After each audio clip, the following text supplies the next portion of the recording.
राजा सुदुम्न की कथा है। श्री सूत जी कहते हैं, हे ऋषियों, अब आपको जो कथा सुनाने जा रहा हूँ। महर्षि अगस्त्य ने भगवान कार्तिकेय से पूछा था कि कार्तिकेय जी कहते हैं कि हे ब्राह्मण देवता, सभी संदर्भ में मैं आपको राजा सुदुम्न की सुंदर कथा का वर्णन करता हूँ।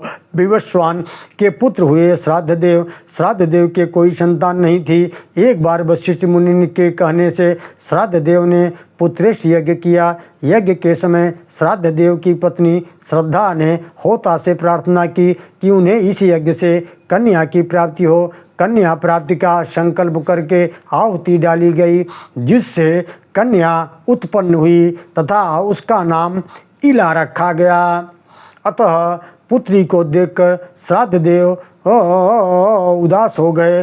तब वशिष्ठ जी की और भगवान की कृपा से देखते देखते कन्या पुत्र के रूप में परिवर्तित हो गई। वशिष्ठ जी ने उसका नाम सुदुम्न रखा। कुछ समय बीतने पर जब सुदुम्न युवा हुए तो वे शिकार खेलने के लिए वन में गए।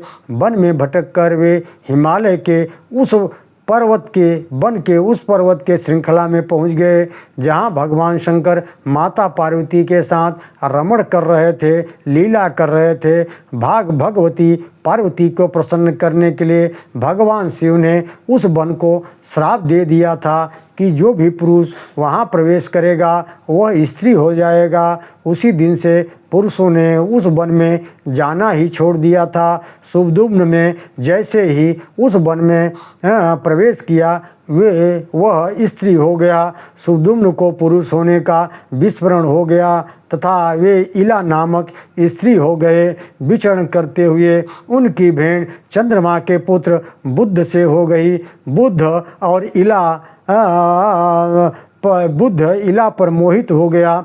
दोनों का विवाह हो गया तथा इला ने एक सुंदर बालक को जन्म दिया, जिसका नाम पुरूरवा पड़ा। आप लोगों ने पुरूरवा की एक कथा भागवत महापुराण में भी सुनी है। अथ कालेन कियता पुरूरवा समात्मजम। कई वर्ष बीत जाने पर जब इला को स्मरण आया कि वह पुरुष से स्त्री बन गई है, तब वह आश्रम से चली गई। यह समाचार उसने आकर वशिष्ठ जी को दिया। वशिष्ठ जी ने भगवान शंकर की उपासना की।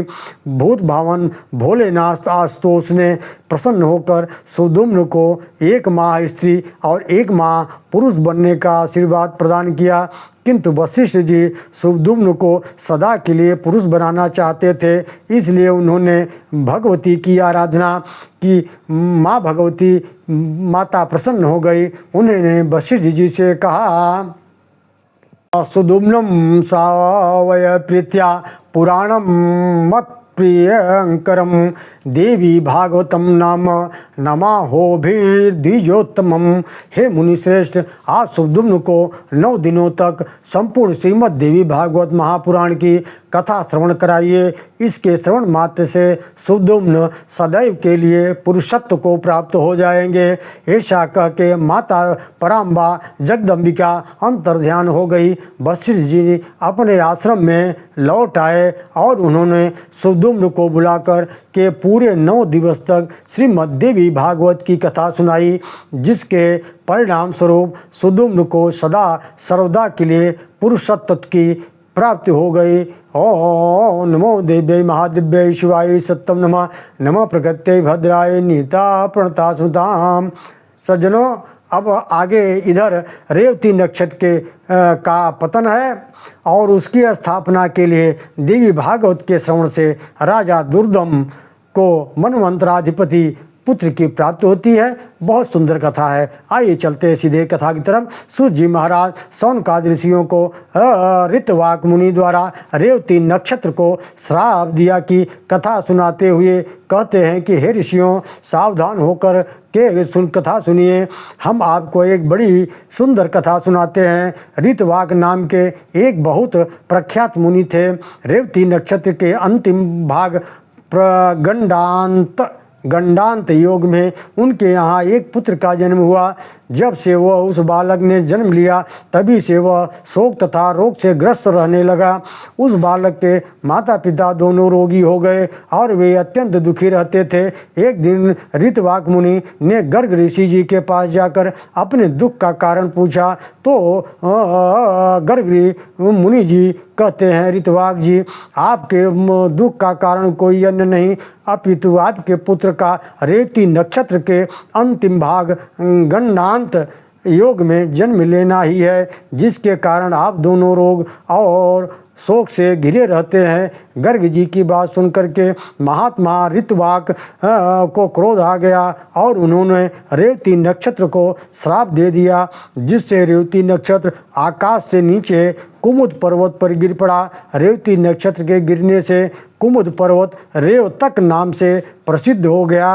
रेवती को श्राप देकर ऋतवाक मुनि ने सम्यक रूप से देवी की आराधना करके उन्हें प्रसन्न किया तथा उस शोक से मुक्त हो गए। नमो दिव्य महादिव्य शिवाय सत्यम नमः। नमः प्रकृत्य भद्राय नेता प्रणता सुताम। रेवती नक्षत्र के दिव्य तेज से एक कन्या उत्पन्न हुई जो अत्यधिक सुंदर थी। प्रमुख मुनि ने उस कन्या को देखकर अत्यंत प्रसन्न हुए एवं उस कन्या का नाम रेवती रखा और पुत्र की भांति उसका पालन पोषण किया। जब रेवती बड़ी हुई तो उन्होंने उसका विवाह करने की भावना से अग्निदेव की आराधना की। अग्निदेव ने प्रसन्न होकर वरदान दिया कि आपकी कन्या रेवती का विवाह राजा दुर्दम से होगा। वे ही आपकी कन्या के लिए सर्वथा योग्य वर हैं। एक समय की बात है, शिकार खेलने के बहाने शक्तिशाली राजा दुर्दम प्रमुख मुनि के आश्रम में आ गए। वहीं पर राजा दुर्दम और रेवती का संवाद हुआ और फिर प्रमुख मुनि की आज्ञा से राजा दुर्दम ने रेवती से विवाह करना स्वीकार कर लिया।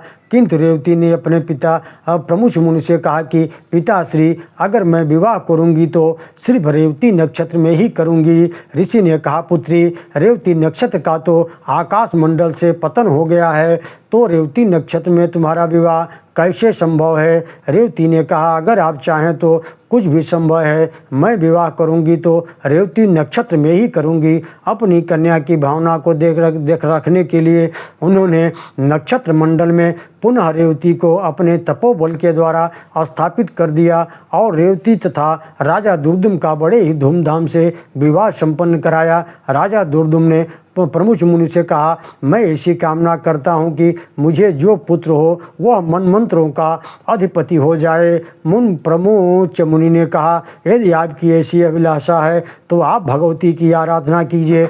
ऐसा करने पर अवश्य आपका पुत्र मनमंत्राधिपति होगा। श्रीमद् देवी भागवत जो पंचम पुराण के रूप में विख्यात है, उसका 5 बार श्रवण करने के पश्चात आपको ऐसा पुत्र प्राप्त हो जाएगा जो मनमंत्रों का अधिपति होगा और वह रेवती के गर्भ से उत्पन्न रैतव नाम वाला 5वां मनु अत्यंत ज्ञानवान वेद वक्ता तथा अपराजेय रहेगा। यह सुनकर राजा दुर्दम अत्यंत प्रसन्न हो गए। एक बार दुर्दम जी के यहाँ लोमस ऋषि पधारे। राजा दुर्दम ने उनको प्रणाम करके उनसे प्रार्थना की कि हे प्रभु, मैं पुत्र प्राप्ति की कामना से देवी भागवत नामक महापुराण सुनना चाहता हूँ। लोमस ऋषि प्रसन्न हो गए। उन्होंने कहा, आप धन्य हो, क्योंकि तीनों लोकों की जननी माँ भगवती में आपकी ऐसी भक्ति है। मैं आपको विस्तार पूर्वक संपूर्ण देवी भागवत की कथा सुनाऊंगा। लोमस ऋषि ने बड़े ही आनंद के साथ में राजा दुर्दम को संपूर्ण श्रीमद् देवी भागवत कथा का श्रवण कराया। भागवत कथा का श्रवण कराया तथा कथा की समाप्ति के दिन राजा ने देवी भागवत पुराण और लोमस ऋषि का विधिवत पूजन किया और नवाण मंत्र से हवन करके कुमारी कन्याओं को एवं ब्राह्मणों को भोजन कराया। कुछ समय बीत जाने पर भगवान की कृपा से, माता रानी की कृपा से रानी रेवती के गर्भ धारण किया और शुभ समय आने पर रानी रेवती ने एक पुत्र को जन्म दिया। इस प्रकार राजा का पुत्र रैतव नाम वाला हुआ और ब्रह्मा जी ने रैवत को मनु के पद पर अभिषिक्त किया और रैवत मनु भी धर्मपूर्वक पृथ्वी का पालन करने लगे। ओम नमो दिव्य महादिव्य शिवाय सत्यम नमः। नमः प्रकृत्यै भद्राय नेता प्रता सुताम सर्वमंगल मांगल्ये शिवे सर्वार्थ साधिके शरण्ये त्र्यंबके देवी दुर्गे देवी नमस्ते। ओम व्यासे स्वयं सुकृतनाम भुवनेश लक्ष्मी पापात्मनाम कृध्याम हृदय बुद्धि श्रद्धाम सताम कुलजनम प्रभो लज्जाम ताम ताम नताशुम परिपालय देवी विष्णु सज्जनों। यहीं पे श्रीमद् देवी भागवत कथा का यह जो है यह चैप्टर भागवत महात्म्य श्रीमद् देवी भागवत महात्म्य कथा यहीं समाप्त होती है।